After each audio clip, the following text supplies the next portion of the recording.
তুই তখন ভাইয়াকে এভাবে লুকিয়ে লুকিয়ে দেখছিলি কেন? আমি তোর ভাইয়াকে লুকিয়ে লুকিয়ে দেখছিলাম। হ্যাঁ, চোখ কপালের নিচে ঠিক জায়গায় আছে তো? আমার চোখ কপালের নিচে একদম ঠিক জায়গায় আছে, কিন্তু আমার মনে হচ্ছে তোর মন ঠিকঠাক জায়গায় নেই, হয়তো একটু নড়ে চড়ে গেছে। দেখ, 2-3 ইঞ্চি উপরে নয়তো নিচে, আর না হয় ডানে বামে চলে গেছে। তুই এত কথা বলতে পারিস কি করে? এত কথা তোকে কে শিখিয়েছে? কই, তোর ভাইয়া তো তোর মতো এত কথা বলে না। সত্যি বললেই যত সমস্যা, বুঝলি দোস্ত? তাই আজকাল মুখের উপর সত্যি বলা ঠিক না। আশা আর নিয়াশা পায়ে হেঁটে কলেজে যাচ্ছিল। আজ এমনিতেও একটু দেরি হয়ে গেছে, রাস্তায় রিক্সাও পাচ্ছিল না, তাই দুজন হেঁটে হেঁটেই কলেজের উদ্দেশ্যে এগুলোতে থাকলো। আশা নিয়াশার সবচেয়ে ক্লোজ ফ্রেন্ড। নিয়াশার এখানে আসার পর তার চেনা পরিচিত কেউই ছিল না। এই কলেজে অ্যাডমিশন নেওয়ার কিছুদিন পর পরিচয় হয়ে আশার সাথে। আশা আর বাকি সবার মতো না, খুব সহজেই আশা আর নিয়াশার মধ্যে বন্ধুত্ব হয়ে যায়। দেখ আশা, এমনিতে আজ তোর জন্য রিক্সা পাইনি, এখন এই রোদে হেঁটে কলেজে যেতে হচ্ছে। মাথা তো গরম হয়ে আছেই, এখন তোর কথা শুনে মেজাজও গরম হয়ে যাচ্ছে। তুই চুপ কর, নয়তো রাস্তার মাঝে একটা কিছু হয়ে যাবে। ওরে আমার মাথা গরমওয়ালি আসছে রে, আমি কি তোকে ভয় পাই নাকি? তোর কথা শুনে আমি চুপ হব কেন? আশার বাচ্চা, এখন চুপ না করলে কি করবি? চুপ না করলে? চুপ করব না, একটুর জন্য চুপ করব না। 100 বার বলবো, তুই লুকিয়ে লুকিয়ে আমার ভাইয়াকে দেখছিলি। নিজে লুকিয়ে লুকিয়ে আর চোখে ভাইয়াকে দেখতে পারবে, আর আমি বলতে পারবো না? তবে রে, আজ তোকে আস্ত ছাড়বো না। দেখ তুই এখন আমি তোর কি অবস্থা করি। নিয়ে আসা কাঁধ থেকে ব্যাগ নিচে ফেলে দিয়ে আশার 2 বিনুনি ধরে টানতে শুরু করে দিল। খবিস মেয়ে, আমার বিনুনির উপর তোর নজর ছিল সেই কবে থেকে। দাঁড়া, আমিও তোর চুল ছিঁড়ে তোকে টাকলু করে দেব। দুজন নিজেদের মারামারিতে ব্যস্ত, এতই ব্যস্ত হয়ে গেল যে তারা ভুলেই গেছে তারা পাবলিক রোডে দুজন দুজনের চুল ধরে টানাটানি করছে। কিছুক্ষণের মধ্যে প্রায় ভিড় জমে গেল। রাস্তার সব লোক গোল হয়ে দাঁড়িয়ে 2 মেয়ের ঝগড়া দেখছে।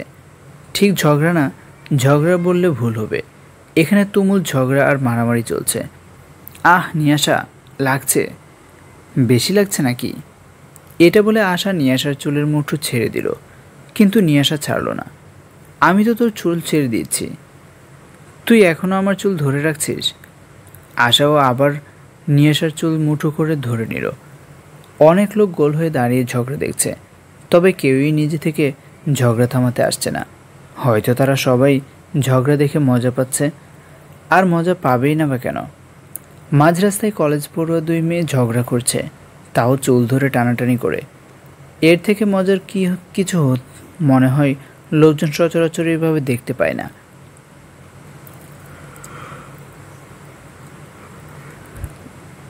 ফ্রি কোনো জিনিসই মানুষ ছাড়তে চায় না, তাহলে ফ্রিতে মজা নেওয়ার সুযোগ কেন ছাড়বে? অভ্র বাইকে করে এই রোডেই যাচ্ছিল। হঠাৎ রোডের একপাশের লোকগুলোকে দেখে দাঁড়িয়ে গেল। এত লোক একসাথে গোল হয়ে দাঁড়িয়ে কি দেখছে? লোকজন খুব মনোযোগ দিয়ে অত্যন্ত আগ্রহের সাথে কিছু একটা দেখছে, আর যা দেখছে তা বেশ উপভোগ করছে। অভ্র বাইক রাস্তার একপাশে দাঁড়িয়ে করিয়ে ভিড়ের কাছে এসে এক প্রকার যুদ্ধ করে লোকজনকে ধাক্কা দিয়ে ভিড় ভেঙে ভেতরে ঢুকতে লাগলো। দেখি কি হচ্ছে এখানে, আপনারা এভাবে ভিড় করে দাঁড়িয়ে আছেন কেন? একজন অর্ধবয়স্ক লোক বলে উঠল, অভ্র বাবা তুমি? আরে দেখো না, কখন থেকে এখানে কিছু একটা চলছে, ভিড় ভেঙে দেখতেও পারছি না কি হচ্ছে। তবে লোকজন বলছে 2টা মেয়ে নাকি মারামারি করছে। মারামারি করছে কেন? কে জানে কি নিয়ে সমস্যা হয়েছে দুজনের মাঝে। সমস্যা যাই নিয়ে হোক, সবাই এভাবে দাঁড়িয়ে না থেকে সমস্যার সমাধান করার চেষ্টা করলেই তো হতো। সবাই সরে দাঁড়ান, দেখি কি হয়েছে। অভ্র সবাইকে যার যার কাজে চলে যেতে বলল। সবাই যান এখান থেকে, এখানে দাঁড়িয়ে থেকে তো আপনাদের কোনো দিক দিয়ে কোনো লাভ হচ্ছে না, তাই না? সবাই নিজেদের কাজে যান। যে মেয়ে দুজন ঝগড়া করছে, অভ্র তাদের দেখে 1000 ভোল্টের শখে কিছুক্ষণ চুপ করে দাঁড়িয়ে রইল। এতক্ষণে নিয়ে আসার খেয়াল হলো তারা এতক্ষণ কি করছিল আর কোথায় করছিল। মানুষ সব চলে গেছে, তবে সামনে যে দাঁড়িয়ে আছে তাকে দেখে ভূত দেখার মতো দাঁড়িয়ে আছে দুজনেই। অভ্রের চোখ লাল হয়ে গেছে। অভ্র দাঁতে দাঁত চেপে আস্তে করে বলল, রাস্তায় এসব কি হচ্ছে? আশা নিয়ে আসা চুপ করে মাথা নিচু করে আছে, কিছু বলার সাহস পাচ্ছে না। অভ্র চিল্লিয়ে ওঠে, কিছু জিজ্ঞেস করছি, কি হচ্ছে এসব? ভাইয়া আমি কিছু করিনি, বিশ্বাস করো। সব দোষ নিয়ে আসার। ওই আগে আশা বেশি কিছু বলতে পারল না। তার আগেই ঠাস করে খুব জোরে একটা শব্দ হলো। আশা গালে হাত দিয়ে কাঁদো কাঁদো হয়ে মাথা নিচু করে ঠোঁট উল্টে দাঁড়িয়ে আছে। আপনি আশাকে মারলেন কেন? সাথে সাথে আরেকটা শব্দ হলো। নিয়াশাও গালে হাত দিয়ে মাথা নিচু করে দাঁড়িয়ে আছে। আশা নিয়াশা দুজনে একবার দুজনের দিকে তাকিয়ে আবার মাথা নিচু করে রাখলো। তোরা ছোট বাচ্চা না, এভাবে রাস্তায় দাঁড়িয়ে মারামারি করছিস? সিরিয়াসলি? তোরা এবার এইচএসসি দিবি? ফ্রেন্ডের জন্য এত মায়া? ফ্রেন্ডকে মারলে নিজের লাগে, তাহলে রাস্তায় দাঁড়িয়ে চুল ধরে টানাটানি করছিলি কেন? লোকজন কি ভাবছে তোদের নিজেদের মান সম্মান না থাকতে পারে, কিন্তু তোদের ফ্যামিলির তো একটা মান সম্মান আছে, সমাজে তাদের একটা নাম ডাক আছে। আসলে চুপ, একদম চুপ, কোনো কথা বলবে না। নিয়ে আসা কিছু বলতে চেয়েও পারল না। আজ এই প্রথমবার অভ্র তাকে ছুঁল, কিন্তু তা চড় মেরে। ভাইয়া তুই নিয়ে আসাকে এভাবে বলছিস কেন? তুই তো কথা বলার চেষ্টাই করবি না। একটা কথা বললে আরও কয়েকটা চড় খাবি এই মাঝ রাস্তায় দাঁড়িয়ে। কলেজে পড়ে তারা। তোরা তো ক্লাস 6-7 পড়া মেয়ে না, হাই স্কুলে পাশ করে এখন কলেজে গিয়েছিলি। তোদের এতটুকু বুদ্ধিও নেই? ভাইয়া চুপ। কি বলবো তোদের, আমার নিজেরই লজ্জা লাগছে। কোন দিন জানি তোদের জন্য আমার বাড়ি থেকে বের হওয়া বন্ধ হয়ে যায়। তোরা যা শুরু করেছিস, বাড়ি থেকে বের হলেই তো লোকে বলবে, অভ্র শুনলাম তোমার বোন নাকি রাস্তায় মারামারি করছিল, এখনও বাচ্চাই রয়ে গেল। লোকটা হয়তো হাসতে হাসতে কথাটা বলে ফেলবে, কিন্তু লজ্জা তো আমার লাগবে। চুপ করে আছে দুজনেই। নিজেরা যা করেছে তার জন্য এতক্ষণ খারাপ লাগছিল না, তবে এখন অভ্রের কথা শুনে নিজেদের দুজনেই তাদের ভুল বুঝতে পারল। কি হলো, এভাবেই রাস্তায় দাঁড়িয়ে থাকবি নাকি বাড়িও যাবি? আজ তো অনেক কলেজ পড়েছিস, আর পড়তে হবে না, আয় বাইকে করে বাড়ি পৌঁছে দেই। নিয়ে আসা বলতে চাইছিল আমি আপনার বাইকে করে বাড়ি যাব না, কিন্তু বলতে পারল না। অভ্র যেভাবে তাকালো তা দেখেই বেচারির গলা শুকিয়ে গেল। নিয়ে আসাকে নামিয়ে দিয়ে অভ্র আশাকে নিয়ে বাড়ি চলে গেল। নিয়ে আসাদের বাসা থেকে অভ্রদের বাসা 10 মিনিটের রাস্তা। নিয়ে আসা বাড়ি চলে আসায় তার মা রাজিয়া বেগম অনেক প্রশ্ন করতে লাগলো। কী রে, চলে এলি যে, কলেজে যাসনি? চুলের এমন অবস্থা কেন? মনে হচ্ছে কারো সাথে তুমুল ঝগড়া বাঁধিয়ে চুল ধরে টানাটানি করে এসেছিস। কী রে, কিছু তো বল। আহ, এত প্রশ্ন করো না তো মা, ভালো লাগছে না। দিন দিন তুমি অনেক প্রশ্ন করা শিখে গেছ। প্রশ্ন করব না মানে? আমি তোর মা, তোকে নিয়ে আমার চিন্তা হয় না বুঝি? তোর ভালো চাই তাই এত প্রশ্ন করি। আমি রুমে গেলাম, ডাকাডাকি শুরু করে দিও না। কি হয়েছে তা তো বলে যা।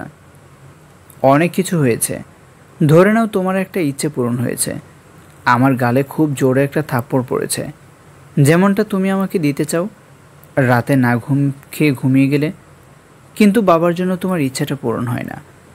আজ কেউ একজন তোমার ইচ্ছা খুব যত্ন সহকারে পূরণ করে দিয়েছে। কি বলছিস তুই? কিছুই বুঝতে পারছি না।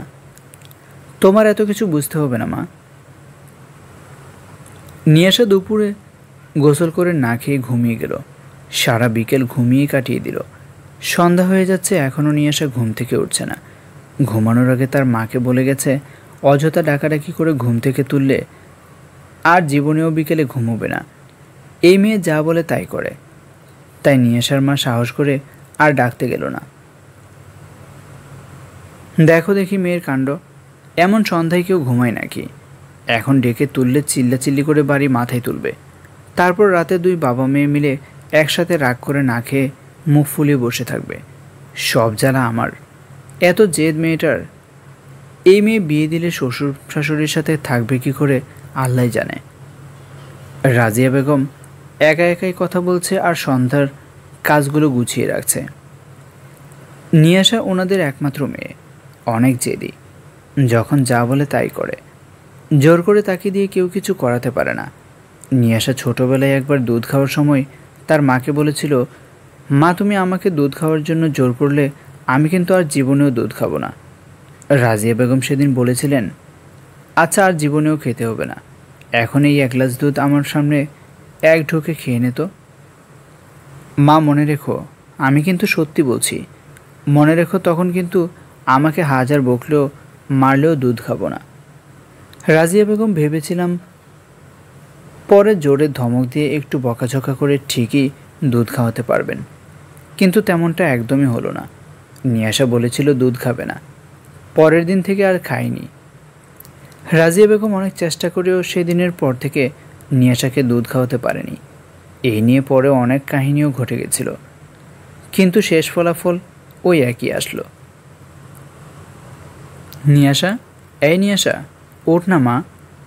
নিয়াশা ঘুম ঘুম কণ্ঠে বলল, মা দেখ না, আমি ইচ্ছে করে তোকে ডাকতে আসিনি, আশা ফোন করেছে, তোর সাথে কথা বলতে চাইছে, তাই নিয়ে আসছি। রাজিয়া বেগম নিয়াশার হাতে মোবাইল দিয়ে চলে গেছে। নিয়াশার চোখ ডলতে ডলতে উঠে বসে, হ্যাঁ বল, কি করিস? কি করি এটা জানার জন্য এখন ফোন দিয়ে আমাকে ঘুম থেকে ডেকে তুললি? আরে না, তাহলে তোর গালেও ভাইয়ার হাতে ছাপ ফুটে উঠেছে নাকি তাই জানতে চাইছিলাম। সাথে সাথে নিয়াশা গালে হাত দিয়ে থাপ্পড়ের কথা মনে করে। তুই আবার ফোন করে জিজ্ঞেস করছিস গালে হাতের ছাপ ফুটছে কিনা? সব তোর জন্য হয়েছে। হ্যাঁ, যা মানলাম সব আমার জন্য হয়েছে। এখন তুই একটু ভেবে দেখে বল, তোর গালে কয়টা আঙ্গুল ভাসছে? দাঁড়া দেখে বলি, তাড়াতাড়ি দেখ। নিয়াশা বিছানা থেকে উঠে ওড়নাটা নিয়ে আয়নার সামনে গিয়ে দাঁড়িয়ে, পুরো 5টা আঙ্গুলি ভেসে উঠেছে। সত্যি? আমারও। নিয়াশা আশার সাথে কথা বলতে বলতে রুম থেকে বের হয়ে ছাদের দিকে যেতে লাগলো। রাজিয়া বেগম পেছন থেকে বলল, কিছুক্ষণের মধ্যে মাগরিবের আজান দিবে, এখন চুল ছেড়ে ছাদে যাচ্ছিস কেন? নিয়াশা এমনভাবে ছাদে উঠে গেল যেন ওর মার কথা শুনতে পায়নি। জানিস, ভাইয়া বাসায় এসে চিল্লিয়ে পুরো বাড়ি এক করে ফেলেছিল। ভাইয়ার চিল্লানি শুনে বাবা মা বের হয়ে আসে। বাবা প্রথমে আমার দিকে তাকিয়ে 2 মিনিট সময় নিয়ে ভালো করে আমাকে দেখে নিয়ে ভাইয়ার কাছে জানতে চাইল কি হয়েছে। তারপর তোর ভাইয়া আঙ্কেলের কাছে সব বলেছে। বলবে না আবার? ওটা একটা আস্ত শয়তান। বাবা সব শুনে একবার আমার দিকে দেখে, একবার মার দিকে দেখে, পরে আবার সাথে সাথে ভাইয়ার দিকে তাকিয়ে হাসতে শুরু করে দিল। বাবা কি বলছিল জানিস? হ্যাঁ, আমি তো ওখানে ছিলাম, তাই সব জানি। রাগ করিস কেন? শোন বাবা কি বলছিল। তুই ওদের মারলি কেন? অনেক বড় হয়ে গেছে নাকি ওরা? এখনই তো ওদের মারামারি করার বয়স। আশা মা তোদের ঝগড়ায় কে জিতেছে? নাকি 2জন সমানই ছিলি? বাবা। ভাইয়া বাবার উপর রাগ দেখিয়ে ওর রুমে চলে গেল। আশা এরপর থেকে ঝগড়া করলেও বাসায় করিস, নয়তো কলেজে গিয়ে পরে করিস। রাস্তায় এমনভাবে ঝগড়া করলে লোকে কি বলবে? আজ তো তোকে অভ্রের হাত থেকে বাঁচিয়ে দিলাম, নয়তো অভ্র আরও বকাবকি করতো। আর এমন করেন না মা, কেমন? নিয়াশা তোর বেস্ট ফ্রেন্ড না? ফ্রেন্ডের সাথে কেউ ঝগড়া করে নাকি? আমি আগে থেকেই জানি আঙ্কেল অনেক ভালো, তোদের পরিবারের সবাই ভালো, শুধু তোর শয়তান ভাইকে বাদে। তুই কত জোরে আমার চুল টানছিস জানিস? 3 ঘন্টা লাগিয়ে মাথায় ঠান্ডা পানি ঢেলে গোসল করে সারা দুপুর ঘুমিয়েছি, তারপরও এখনও মাথা ব্যথা করছে। আর তুমি তো আমার চুলে ধরে আদর করছো, তাই না? আমারও মাথা ব্যথা করছিল। আমি সারা দুপুর সন্ধ্যা ঘুমিয়ে মাত্র উঠলাম। মাথা ব্যথা নিয়ে ঘুম থেকে উঠে আয়নায় দেখলাম গালে ভাইয়ের হাতের 5 আঙ্গুলের ছাপ স্পষ্ট করে ফুটে উঠেছে। তাই তোরটাও জানার জন্য তোর শান্তির ঘুম নষ্ট করেছি। এভাবে কাল কলেজে যাব কি করে? কে যাবে কাল কলেজে? তুই যাবি না? না, আমি যাব না, সাথে তুইও যাবি না। যতদিন গালে দাগ থাকবে ততদিন বাসায় থেকে বাবাকে দিয়ে ভাইয়াকে বকা শোনাবো। আরও থাপ্পড় খাওয়ার প্ল্যান করছিস নাকি? কে দিবে আরও থাপ্পড়? ভাইয়া? শুন, ভাইয়া যদি আমার ভাইয়া হয় তাহলে আমিও তার ছোট বোন। ও শয়তান হলে আমিও তার বোন। এতদিন বাবার সামনে সামনে ঘুরে ওকে যদি বকা না খাওয়াই তাহলে আমিও ভাইয়ের বোন না। তোর যা ইচ্ছা কর, পরের বার থাপ্পড় খেলে কিন্তু আমি তোর সাথে থাকবো না, মনে রাখিস। আজ ভাইয়া একটা ভালো কাজই করেছে। ভালো কাজ করেছে বলতে? কি তুই আমাদের থাপ্পড় দিয়ে ভালো করেছে এটা বোঝাতে চাইছিস? আরে না, থাপ্পড় দেওয়া ভালো কাজ হয় নাকি? তবে আমার সাথে তোকেও থাপ্পড় দিয়েছে, এটা ভালো কাজ করেছে। হারামি, চিল্লাস না তো। ভাইয়া আমাকে একা মারলে এতক্ষণে তৃতীয় বিশ্বযুদ্ধ শুরু হয়ে যেত। আমাকে তোর ভাইয়া মারছে, এতে তোর কাছে খারাপ লাগছে না? খারাপ লাগবে কেন? অবশ্য আমি একা থাপ্পড় খেলে খারাপ লাগতো। এখন আমার সাথে তুইও থাপ্পড় খেয়েছিস, এতে ভালোই লাগছে, শান্তি শান্তি লাগছে। তুই সত্যিই একটা হারামি।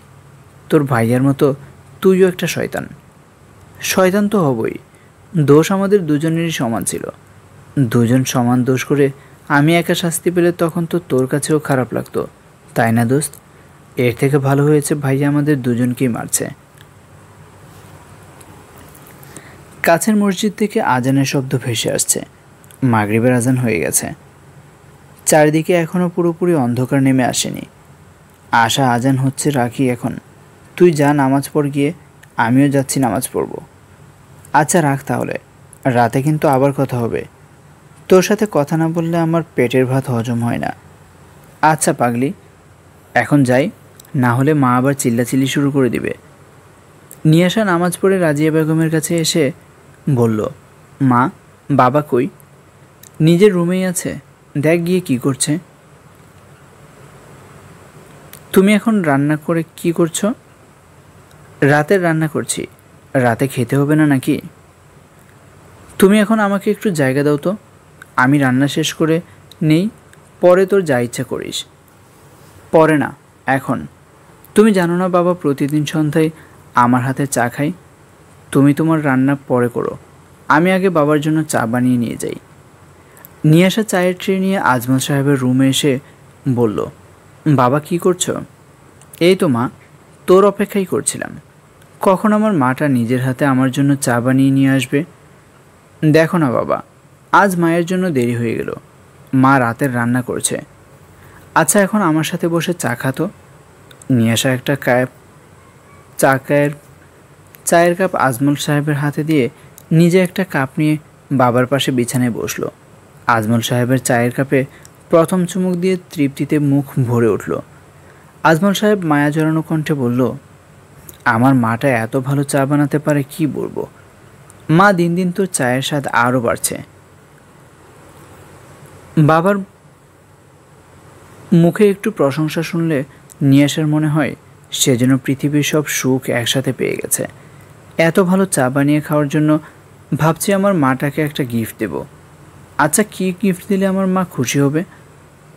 বাবা, তুমি প্রতি সন্ধ্যায় আমার হাতের চা বানানো খেয়ে, এটাই আমার জন্য অনেক বড় গিফট হবে। মেয়ের কথা শুনে আজমল সাহেবের চোখ ঝলমল করে উঠতে লাগলো। নিয়াসা যখন ক্লাস 9-এ উঠল তখন একদিন খুব ইচ্ছে করে মায়ের সাথে জোরাজোরি করে সবার জন্য চা বানাই। ওই দিন নিয়াসার ছোট চাচা আসছিল তাদের বাসায়, তখন ওরা এখানে থাকতো না। নিয়াসা চা বানিয়ে ট্রেতে করে নিয়ে এসে সবাইকে কাপে করে চা দিল। নিয়াসার চাচা খালিদ হোসেন চা খেয়ে বলে উঠল, মা তুমি আগে আর কোনোদিন চা বানিয়েছ? না চাচা। কেন, ভালো হয়নি? তুমি আর চা বানিও না মা, কেমন? চাচার কথা শুনে নিয়াসা প্রায় কাঁদো কাঁদো হয়ে গেল। নিয়াসা মা, এখন থেকে প্রতিদিন তুমি আমার জন্য চা বানাবে। এত ভালো চা আমি জীবনেও খাইনি। এটা আমার জীবনের সবচেয়ে বেস্ট চা ছিল। আজকের পর থেকে আমি শুধুমাত্র আমার মেয়ের হাতে চা খাবো। বাবার কথা শুনে নিয়াসা কেঁদেই দিল। আজমল সাহেব নিয়াসার মাথা ওনার বুকের উপর রেখে মাথায় হাত বুলিয়ে দিতে লাগলো। নিয়াসার চাচা এখন দেখে কিছু বলতে পারল না, অবাক হয়ে বাবা মেয়ের ভালোবাসা দেখছে।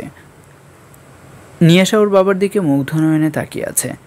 আজও আজমল সাহেব প্রতিদিনের মতো করেই মুখ ভরা তৃপ্তি নিয়ে চায়ের কাপে একের পর এক চুমুক দিচ্ছেন। নিয়াশা নিজেও তার বানানো চা খায়।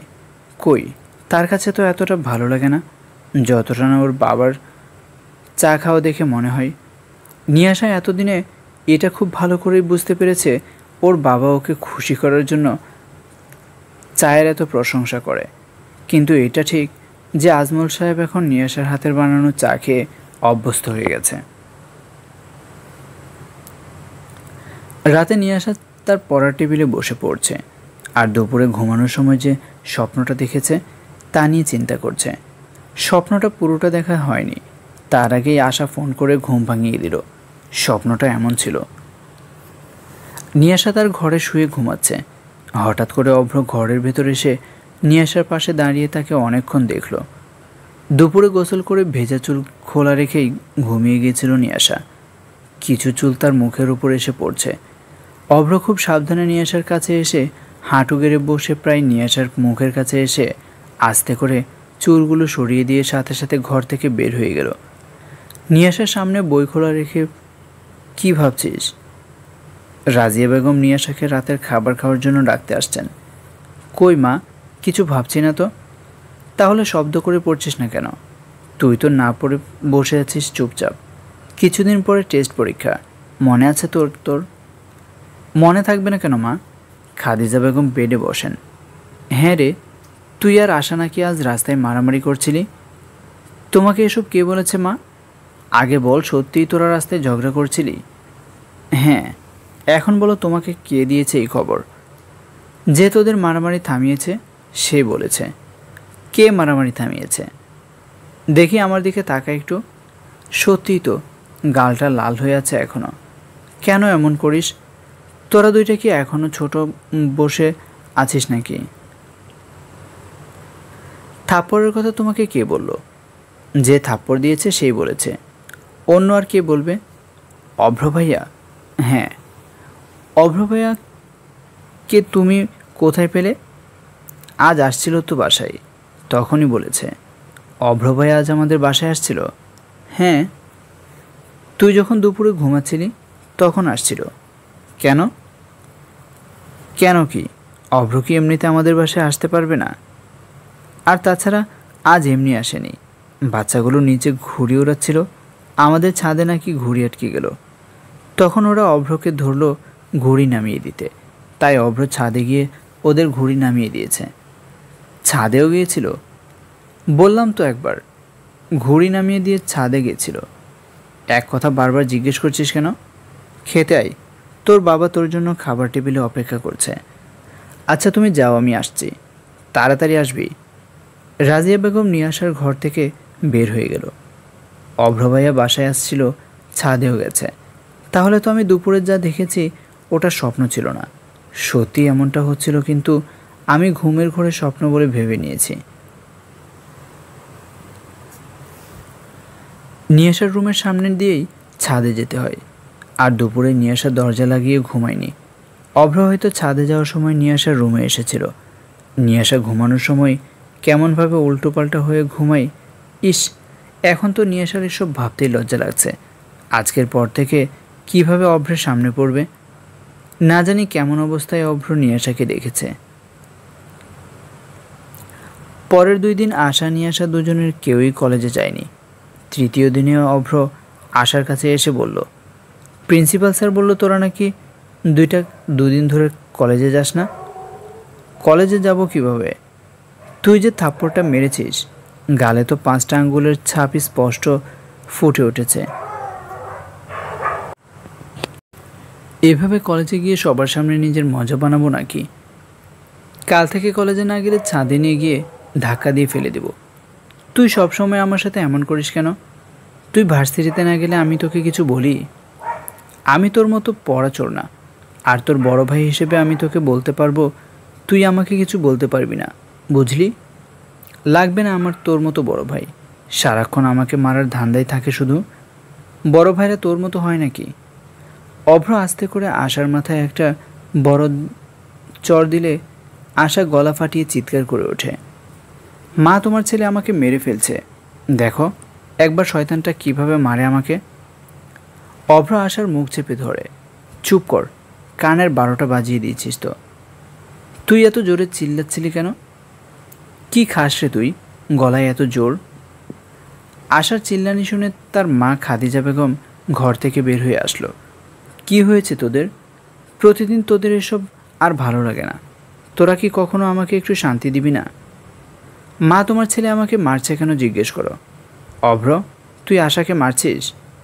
ওকে দেখে তোমার মনে হয় আমি মারছি? এই টিকটিকিকে মারলেও বেঁচে থাকবে? মা, তোমার ছেলেকে না করো আমাকে টিকটিকি ডাকতে। টিকটিকিকে তেলাপোকা ডাকবো নাকি? তুই তো টিকটিকির মতো চিকন, তোকে কি বলবো তাহলে? অভ্র, তুই তো ওর বড়, তুইও এখন কেন ওর সাথে এভাবে লাগিস? আমি মোটেও ওর সাথে লাগি না মা। আশা ন্যাকা কান্না শুরু করে দিল। থাকবো না আমি এই বাড়িতে। শয়তান একটা ভাই আমাকে একটুও দেখতে পারে না, মাও আমাকে ভালোবাসে না। ছেলে যা বলে সব সময় তাই বিশ্বাস করে। থাকবো না আমি। তুই আর কোথায় যাবি? তোর তো যাওয়ার জায়গা একটাই, তোর বান্ধবীর বাড়ি। এমন সময় নিয়ে আসা ভেতরে এলো। সবাইকে একসাথে দেখে নিয়ে আসা প্রথমে কিছু বুঝতে না পারলেও আশাকে কাঁদতে দেখে সব বুঝে গেল। আজও আশা অভ্রের সাথে ঝগড়াই না পেরে না উঠে কাঁদতে শুরু করে দিয়েছে। অভ্র নিয়ে আসার দিকে তাকিয়ে বলল, ওই দেখ, তুই যার কাছে যেতে চাইছিলি সেই তোর কাছে চলে এসেছে। নিয়াশা অভ্রের দিকে তাকালে অভ্রের চোখে চোখ পড়লে মাথা নিচু করে নেয়।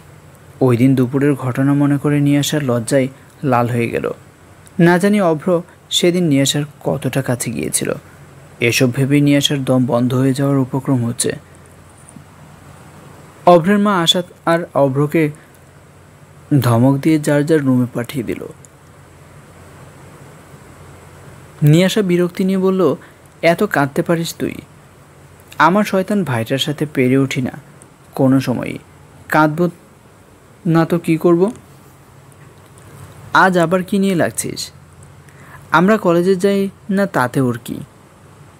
আমাদের কলেজে না যাওয়া নিয়ে কিছু বলেছে? বলেছে কাল থেকে কলেজে না গেলে ছাদে নিয়ে গিয়ে ওখান থেকে ধাক্কা দিয়ে ফেলে দিবে। আশার কথা শুনে নিয়াশা শব্দ করে হেসে দিল। তুই হাসছিস? হাসির কথা শুনে হাসবো না তুই কাঁদবো? এটা তোর কাছে হাসির কথা মনে হলো? আমার তো রাগ লাগছে, ইচ্ছে করছে ওকে ছাদের উপর থেকে ধাক্কা দিয়ে ফেলে দিই। আমিও ভাবছিলাম কাল কলেজে যাব। আমি আরও এক সপ্তাহ যাব না। যাবি না মানে? সামনে যে টেস্ট পরীক্ষা মনে আছে? আছে। তাহলে টেস্টে পাস না করলে প্রিন্সিপাল তোকে এইচএসসি পরীক্ষা দিতে দেবে নাকি? না দেখ। না দেখ মানে? তুই এই বছর পরীক্ষা দিবি না? দিব না কেন? একটা থাপ্পড় দিব এখন। কি বলছিস কিছুই বুঝতে পারছি না। এইচএসসি দিবি কিন্তু টেস্ট দিবি না? প্রিন্সিপাল সম্পর্কে তোর কে হয় যে তোকে টেস্ট না দিলে ফাইনাল দিতে দিবে? ধুর, ভালো লাগে না। তুই এখন মাথা খারাপ করছিস। আমার জীবনে কি ভাইয়া কম ছিল? উপর থেকে এখন আবার তুই এসে জুটলি। তোর প্যাঁচাল শুনতে আসিনি, কাল কলেজ যাব এটাই বলতে আসছি। পরের দিন থেকে দুজন কলেজে যেতে লাগলো। সপ্তাহ কয়েক পর ওদের টেস্ট পরীক্ষা শুরু হয়ে গেল। টানা 1 মাস পরীক্ষা চলল। পরীক্ষা চলাকালীন সময়ে নিয়াশা আশাদের বাসায় যায়নি। তবে অভ্র প্রতিদিন বিকেলে নিয়াশাদের বাসা সামনের মাঠে ছোট বাচ্চাদের সাথে ক্রিকেট খেলতে এসেছে। নিয়াশা বিকেলে হাতে বই নিয়ে ছাদে হেঁটে হেঁটে পড়ছে, আর অভ্র ক্রিকেট খেলার নাম করে নিয়াশাকে দেখছে। নিয়াশাদের বাড়ি 2 তলা। এটা তাদের নিজের বাড়ি না, ভাড়া থাকে এখানে।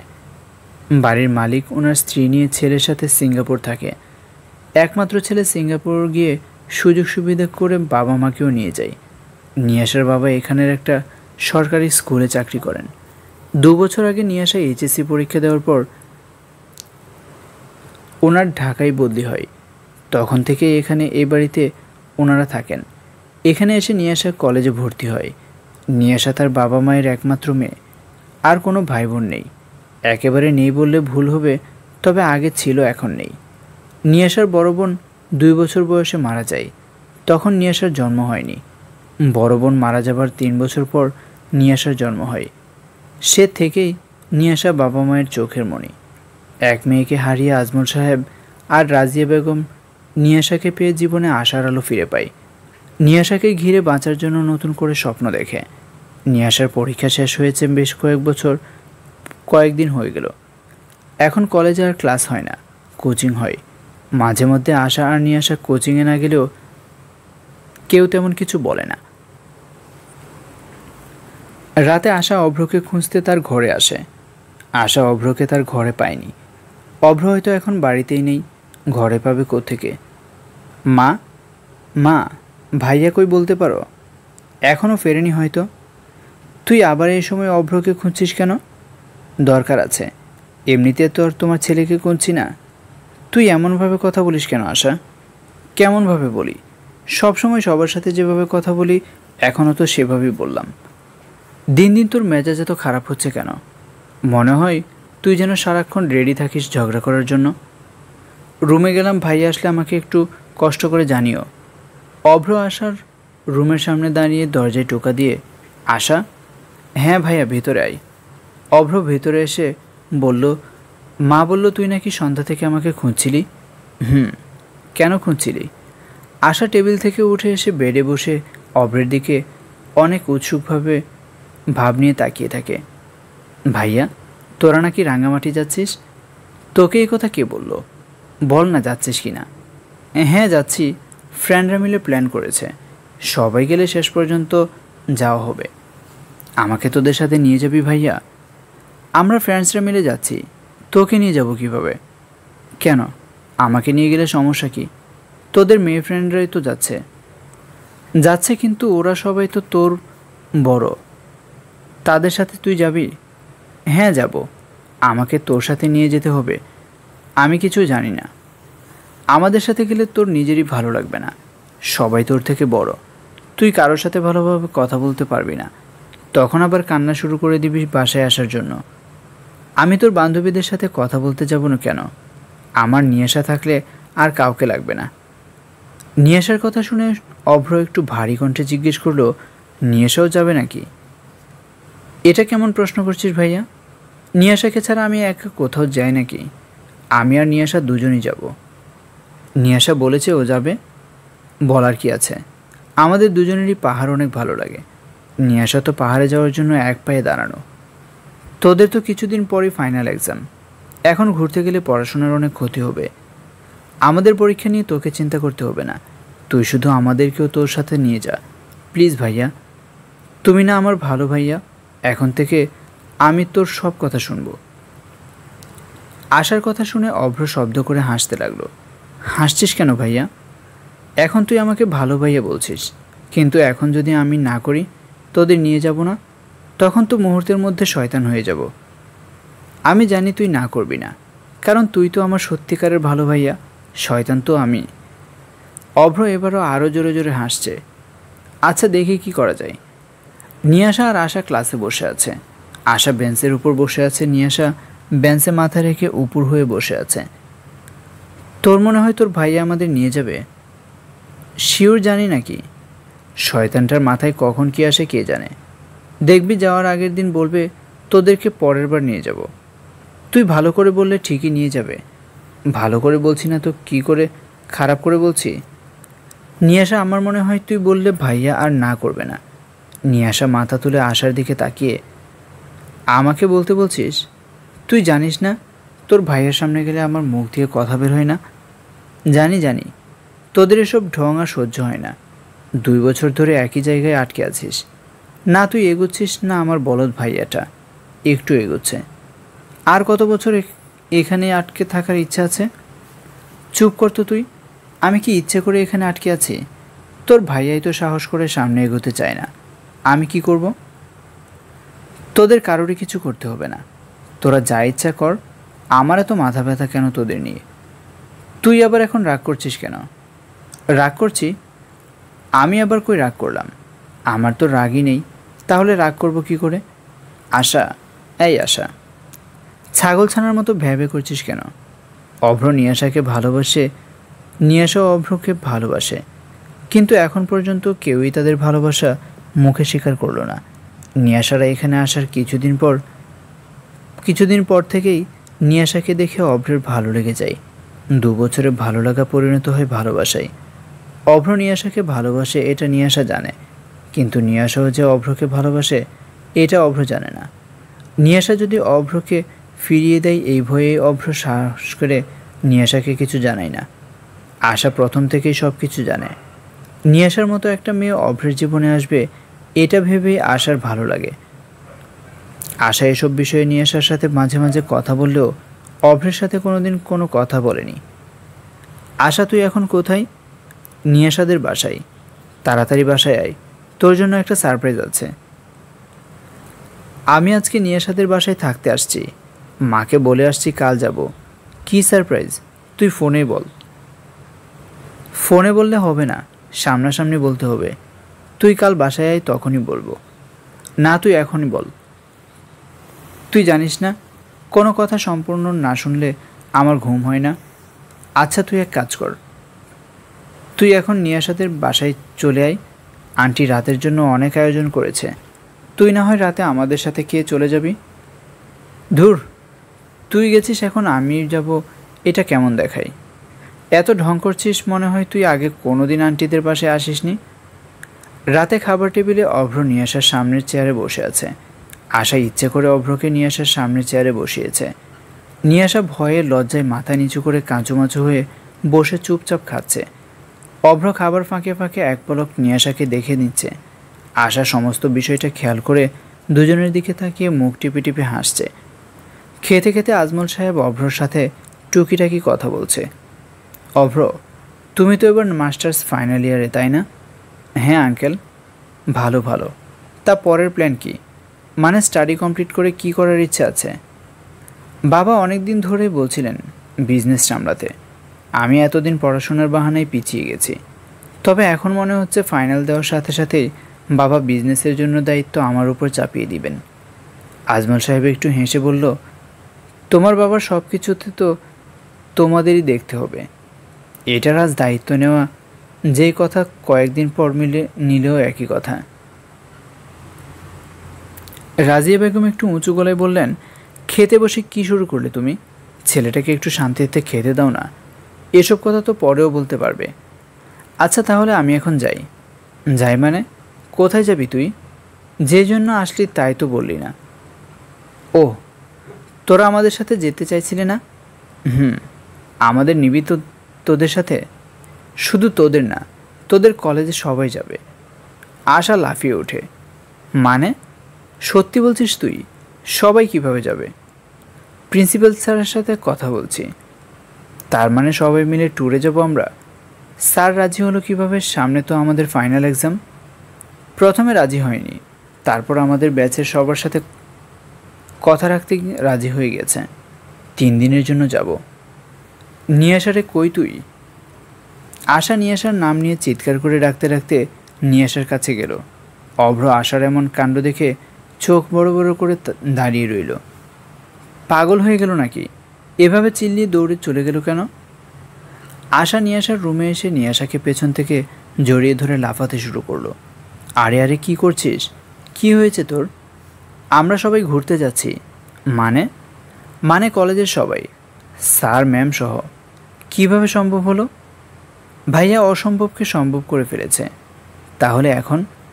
আশা নিচে ওঠে। এখন আমরা রাঙ্গামাটি যাচ্ছি 4 দিন পর। সকাল 7:30 বাস ছাড়বে। সবাইকে 7টায় কলেজে উপস্থিত থাকতে বলা হয়েছে। মেয়েরা যদি সাজগোজের তালে পড়ে বাস মিস করে তাহলে তার জন্য দায়ী থাকবে ওরা নিজেরাই। আশা নিয়াশা কারেক্ট 7টায় কলেজে এসে হাজির। প্রিন্সিপাল স্যার দুজনকে এত তাড়াতাড়ি আসতে দেখে বলল, আরে তোমরা এত তাড়াতাড়ি এসে গেছ? জি স্যার, ভাইয়া বলেছে 1 মিনিট লেট হয়ে গেলে নাকি আমাদের রেখে চলে যাবে। স্যার হেসে বললেন, অভ্র তো এটা তোমাদের ঠিক টাইমে আসার জন্য বলেছে হয়তো। তোমরা তো 30 মিনিট আগেই এসে গেছো। আচ্ছা তোমরা তাহলে আমার রুমে গিয়ে বসো। সকালে তো কিছু খাওনি মনে হচ্ছে। নিয়াশা মুখ কালো করে বলল, না স্যার, খাওয়ার সময় পাইনি। আর তাছাড়া আজ আমাদের খিদে নেই। বাসে সকালের ব্রেকফাস্ট দেওয়া হবে। সবাই আসলে বাস ছাড়লে তার একটু পরেই খাবার দেব। তোমাদের জন্য খাবার পাঠাচ্ছি। না স্যার, লাগবে না। নিয়াশা আর আশা একদম সিম্পলভাবে বাসা থেকে এসেছে। আশা আমরা কি এভাবেই যাব? একটু পর সবাই আসলে দেখিস একজন আরেকজনের সাথে কম্পিটিশন করে সেজে আসছে মনে হবে। তাদের সবার মাঝে তোকে আর আমাকে ফকিরনি মনে হবে। তোর ইচ্ছে হলে তুইও ওদের মতো সাজ, আমারই তো ইচ্ছে নেই। বাসে উঠলে তোমার কি অবস্থা হয় তা মনে নেই?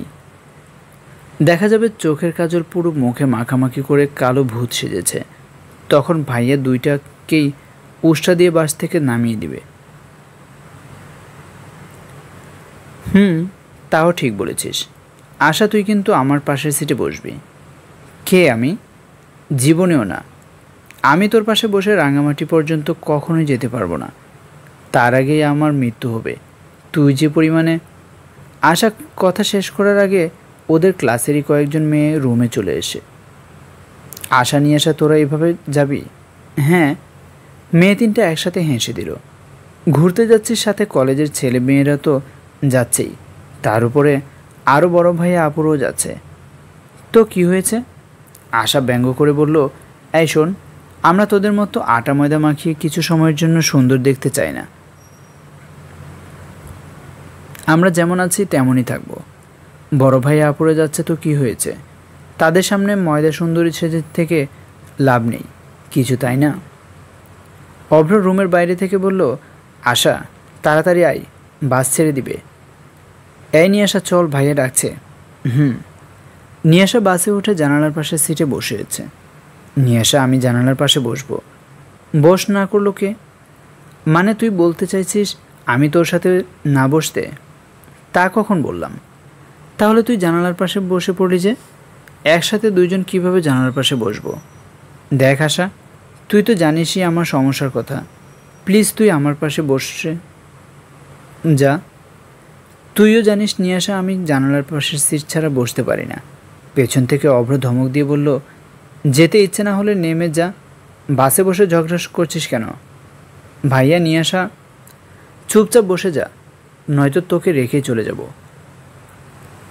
আশা অভ্রের মুখের উপর কিছু বলার সাহস না পেয়ে রাগে কটমট করতে করতে নিয়ে আসা পেছনের সিটে জানালার পাশে বসে গেল। প্রায় সবাই বাসে উঠে গেছে, এখন বাস ছাড়বে নির্দিষ্ট গন্তব্যে। আশার রাগে নিয়ে আসার সাথে কথা বলছে না, মনে মনে বিড়বিড় করছে, বসবো না তোর সাথে, তুই সারা রাস্তা একা বসেই যা, দেখব কেমন পারিস আমাকে ছাড়া একা একা থাকতে। আশার পাশে অভ্রের এক বান্ধবী বসেছে। আশা অভ্রের বোন, এটা জানার পর থেকে মেয়েটা কেমন যেন আশার সাথে আহ্লাদ করছে। এই শাকচুন্নি, আমার সাথে এমন করছে কেন? এর মতলব তো ভালো ঠেকছে না। এই মেয়েটা কি ভাইয়াকে পছন্দ করে? আশা, এই আশা, কি এত ভাবছ? পাশে বসা মেয়ের কথা শুনে আশার ভাবনার মাঝে বাধা পড়ল। কই, কিছু ভাবছি না তো। আচ্ছা। মেয়েটা কেমন যেন আমতা আমতা করছে দেখে আশাই নিজে থেকে জিজ্ঞেস করলো, কিছু বলবে? অভ্র কোথায় জানো? ভাইয়া? তোমার ভাইয়া কোথায় বসবে? জানি না তো। আচ্ছা। যত সময় পার হচ্ছে আশার এই মেয়েটার উপর ততই রাগ হচ্ছে। সামনাসামনি রাগ প্রকাশ করতে না পারলেও মনে মনে ঠিকই মেয়েটার 14 গোষ্ঠী উদ্ধার করছে। শাকচুন্নি, তোর মতলব এখন আমার কাছে স্পষ্ট হয়েছে। তুই আমার সাদাসিধে ভাইয়াকে ভুলিয়ে বালিয়ে ওর গলায় ঝুলতে চাইছিস, কিন্তু আমি বেঁচে থাকতে তোকে আমার ভাবি হতে দেব না। বাস ছেড়ে দিচ্ছে এমন সময় অভ্র উঠল। অভ্র বাসে উঠে দেখে কোনো সিট ফাঁকা নেই। অভ্রের বন্ধুরা সব কয়টা নিজেদের গার্লফ্রেন্ডের সাথে বসে আছে, একমাত্র নিয়ে আসার পাশের সিটটাই খালি আছে। আশা, তুই সামনের সিটে যা। কেন? কেন কি? আমি বসবো এখানে। দেখছিস না এখানে আমি বসেছি, তুই অন্য কোথাও বস। তোকে বলছি। অভ্র কথা শেষ করার আগে আশার পাশে থাকা অভ্রের মেয়ে ফ্রেন্ডটা বলে উঠল, আশা, তুমি তোমার ফ্রেন্ডের সাথে গিয়ে বসো। আশা ভ্রুকুচকে বলল, আমার তো এখানে বসতে কোনো অসুবিধা হচ্ছে না। তোমার যদি আমার সাথে বসতে সমস্যা হয় তাহলে তুমি অন্য সিট খুঁজতে পারো। আশা, তুই কিন্তু বেয়াদবি করছিস।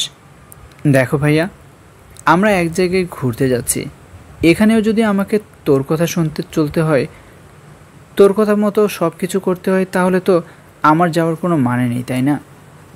এখানেও কি তুই আমাকে নিজের মতো করে থাকতে দিবি না? হঠাৎ করে আশাকে রেগে যেতে দেখে অভ্র আর কিছু বলল না। নিয়ে আসার পাশের সিট ফাঁকা আছে, তুই সেখানেই বসে যা, আর না হয় দাঁড়িয়ে দাঁড়িয়ে যা, এখানে তুই আমাদের উপর জোর খাটাতে পারবি না। অভ্র বাধ্য হয়ে শেষমেশ নিয়াশার পাশে বসে পড়ল। অভ্রের সেই মেয়ে বন্ধুটা আশার উপর অগ্নিদৃষ্টি দিয়ে তাকিয়ে আছে। আশা মনে মনে অনেক খুশি, এখন লাফিয়ে নাচতে মন চাইছে। যাক, অবশেষে ভাইয়া এই শাকচুন্নিটার পাশে না বসে নিয়াশার পাশে বসেছে। সকালে বাসে ব্রেকফাস্ট দিয়েছে রুটি, কলা, একটা করে ডিম আর খিচুড়ি। আশা নিয়াশা দুজনেই কেউই কিছু খেলো না। বাসে কিছু খেলেই বমি হয়। আশা শুধু ডিমটা খেয়েছে, নিয়াশা তাও খায়নি। কিছুক্ষণ জার্নি করার পরই নিয়াশার অবস্থা খারাপ হয়ে গেল। নিয়াশা অভ্রের কাঁধে হেলান দিয়ে শুয়ে আছে। আশা এখনও তেমন ক্লান্ত হয়নি। পেছন থেকে আশা বলল, এই ভাইয়া, নিয়াশার মাথায় একটু হাত বুলিয়ে দে না। অভ্র রেগে আশার দিকে তাকিয়ে বলল, তুই তোর ফ্রেন্ডের কাছে এসে বস। কি করে বসবো? আমারই তো নাজেহাল অবস্থা। না জানি কখন আমি নিজেই বমি করা শুরু করি, তখন নিয়াশাকে কে সামলাবে? অভ্রের মেয়ে ফ্রেন্ডটা আশার দিকে তাকিয়ে বলল, আশা তুমি বমি করো? হ্যাঁ আপু, একটু একটু করি, চিন্তা করবেন না, আপনার উপর করব না। কি বলছো এসব? ভাইয়া তুই নিয়াশার মাথায় হাত বুলিয়ে দে প্লিজ। দেখ, ওর ব্যাগে পানির বোতল আছে, বোতলটা বের করে ওকে একটু পানি খাইয়ে দে। অভ্র ব্যাগ থেকে পানির বোতল বের করে নিয়াশাকে পানি খাইয়ে দিল। নিয়াশা এক ঢোক পানি খেয়ে আবার আগের মতো অভ্রের কাঁধে শুয়ে রইল। অভ্র মনে মনে ভাবছে, এই মেয়েকে নিয়ে দেখছি আমিও অনেক ঝামেলায় পড়ব। এইটুকু জার্নিতে এই অবস্থা। একে বিয়ে করলে বিয়ের পর তো বউ নিয়ে কোথাও ঘুরতে যেতে পারবো না। ফ্রেন্ডসরা ওদের বউ নিয়ে যাবে, আর আমি বেচারা একা একা যাব। বাসে অনেক মজা হলো, সবাই একসাথে গান করলো। বাসে বসে অনেকজন আবার নাচও করলো। হই হুল্লোড় আর আড্ডার মধ্য দিয়ে সময় কেটে গেল, কিন্তু অভ্র বেচারা নিয়াশাকে রেখে নড়তেও পারল না। নিয়াশা যে সেই প্রথম থেকে অভ্রের কাঁধে মাথা রেখেছে, এখনও ঠিক সেভাবেই আছে। মাঝে রাস্তা ভালো না থাকায় অনেক ঝাঁকি লাগছিল। নিয়াশার মাথা বারবার অভ্রের কাঁধ থেকে পড়ে যাচ্ছিল। তখন অভ্র খুব যত্নে নিয়াশার মাথায় হাত দিয়ে রেখেছিল। এভাবে যেতে অভ্রের খুব ভালো লাগছিল। মনের মাঝে এক অজানা সুখ অনুভব করছিল। অভ্র ভাবছিল, এই পথ যেন কখনো শেষ না হয়। নিয়াশা সবসময় এইভাবেই অভ্রের পাশে থাকুক, অভ্রের কাঁধে মাথা রেখে। রাঙ্গামাটি পৌঁছে যাওয়ার পর বাস থেকে নামার সময় নিয়াশা অভ্রের উপরই বমি করে দিল। পুরো জার্নিতে নিয়াশা এতটা দুর্বল হয়েছে যে এখন ঠিকমতো দাঁড়াতেই পারছে না। বাস থেকে নেমে সবাই হোটেলে চলে গেল। ভাইয়া নিয়াশা তো ঠিকমতো দাঁড়াতেও পারছে না, তুই একটু ওকে কোলে করে রুম পর্যন্ত দিয়ে আসবি, তারপর আমি সব সামলে নিতে পারবো, প্লিজ ভাইয়া প্লিজ। অভ্র কিছু না বলে নিয়াশাকে কোলে তুলে নিয়ে হোটেলের ভিতর চলে গেল। রুম পর্যন্ত নিয়াশাকে দিয়ে এসে অভ্র নিজের রুমে এসে শাওয়ার নিয়ে ওয়াশরুমে গেল। শাওয়ার নিতে নিতে অভ্র আজকের পুরো দিনের কথা মনে করছে। সত্যি, নিয়াশা পুরো রাস্তা আমার পাশে বসেছিল, আমার কাঁধে মাথা রেখে। সব কিছু অভ্রের কাছে কেমন জানি স্বপ্নের মতো মনে হচ্ছে। অভ্র কোনো সুন্দর স্বপ্ন দেখছে, হঠাৎ করে ঘুম ভেঙে যাবে আর নিয়াশাও অভ্রের কাছ থেকে চলে যাবে। আশা নিয়াশাকে তুলে ওয়াশরুমে নিয়ে গেল। প্রথমে শুধু আশা নিয়াশার চোখে মুখে পানি দিতে চাইছিল, কিন্তু নিয়াশা পরে জোর করে গোসল করে নেই। আশা, এখন আমি ঠিক আছি, আমাকে ধরে ধরে রুমে নিতে হবে না। দেখতেই তো পারছি কেমন ঠিক আছিস। তুই জানিস বাসে পুরোটা রাস্তা তুই ভাইয়ার কাঁধে মাথা রেখে আসছিস। বেচারা ভাইয়া তোর জন্য দুপুরে ঠিক করে খেতেও পারেনি, তোকে কাঁধে রেখে কিভাবে খাবে? আমি কত বললাম আমাকে তোর পাশে বসতে দিতে, কিন্তু ভাইয়া দিলই না। বলল তুই ঠিক করে ওর খেয়াল রাখতে পারবি না। কি সত্যি বলছিস তুই? না, মিথ্যে বলছি। বিশ্বাস না হলে ভাইয়াকে ডেকে আনি, জিজ্ঞেস করে দেখ। এই না না, আমি জিজ্ঞেস করেছি। তোর জন্য ভাইয়া কত কষ্ট করলো, আর তুই সাহস করে ভাইয়ার সাথে কথাও বলতে পারিস না। আশা নিজের মতো বকবক করছে। নিয়াশা আনমনা হয়ে অভ্রের কথা ভাবছে। অভ্র গোসল করে নিয়াশাকে দেখতে আসলো। দরজায় নক করে বাইরে দাঁড়িয়ে, আশা? হ্যাঁ ভাইয়া, ভেতরে আয়। অভ্র রুমে আসলে নিয়াশা উঠে বসলো। ঠিক আছিস তোরা? নিয়াশার দিকে তাকিয়ে বলল, এখন কেমন লাগছে? ঠিক আছে এখন। আচ্ছা, আসে রাতে খাবার সময় হলে আমি তোদের ডাকতে আসব। তার আগে রুম থেকে বের হোস না। এখন রেস্ট নে, তোরা আসছি। আচ্ছা ভাইয়া। আর শোন, কাল সকাল থেকে ঘোরাঘুরি শুরু হয়ে যাবে। কাল পরশু 2 দিন ঘুরে সব কিছু দেখে রাতে ফিরে যাব। তোরা প্রথমে কোথায় যেতে চাস আমাকে বলিস, আমি নিয়ে যাব তোদের। আচ্ছা। পরের দিন সকালে সবাই একসাথে ব্রেকফাস্ট করে ঘুরতে বের হয়ে গেল।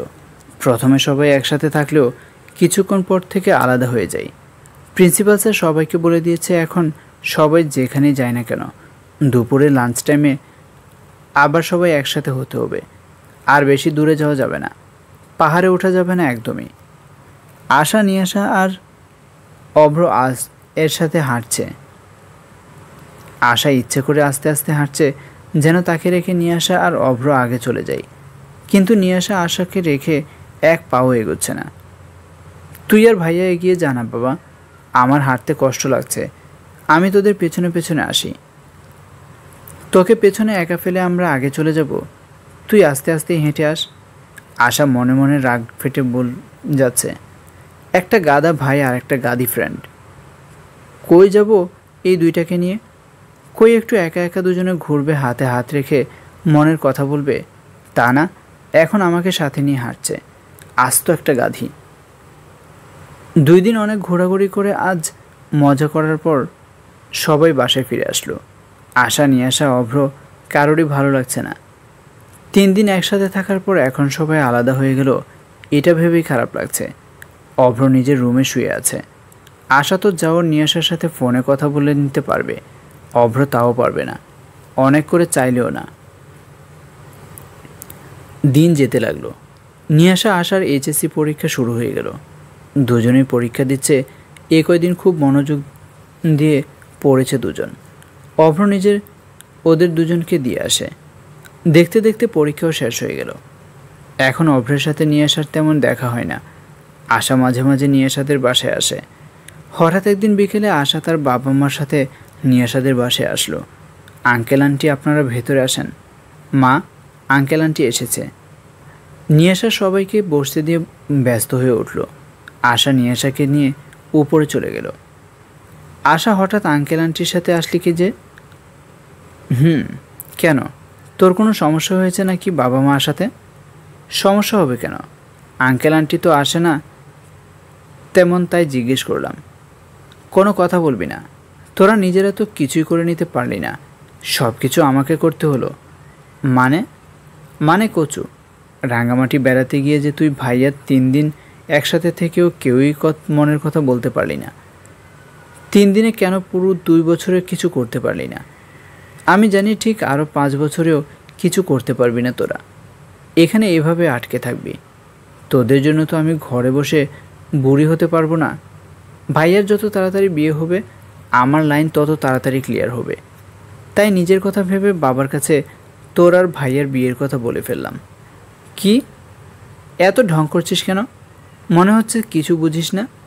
আরে গাধি, বাবা মা আজ তোদের বাসায় আসছে তোর আর ভাইয়ার বিয়ের কথা বলতে। খুব তাড়াতাড়ি তুই আমার ভাইয়ার বউ মানে আমার ভাবি হয়ে যাবি। আশা নিয়াশাকে জড়িয়ে ধরে রাখছে। নিয়াশা স্তব্ধ হয়ে দাঁড়িয়ে আছে। সত্যি নিয়াশা, আমার ভাইয়া অনেক ভাগ্য করে তোকে তার জীবনসঙ্গী হিসেবে পাবে। তুইও মনে রাখিস, তুইও খুব ভাগ্যবতী। তা না হলে কি আমার ভাইয়ের মতো একজন তোর জীবনে আসতো? তোদের জন্য আমি অনেক খুশি। বন্ধুরা, আজকের গল্পের নাম মনোগহীনে ভালোবাসা। লিখেছেন জেরিন আক্তার নিপা।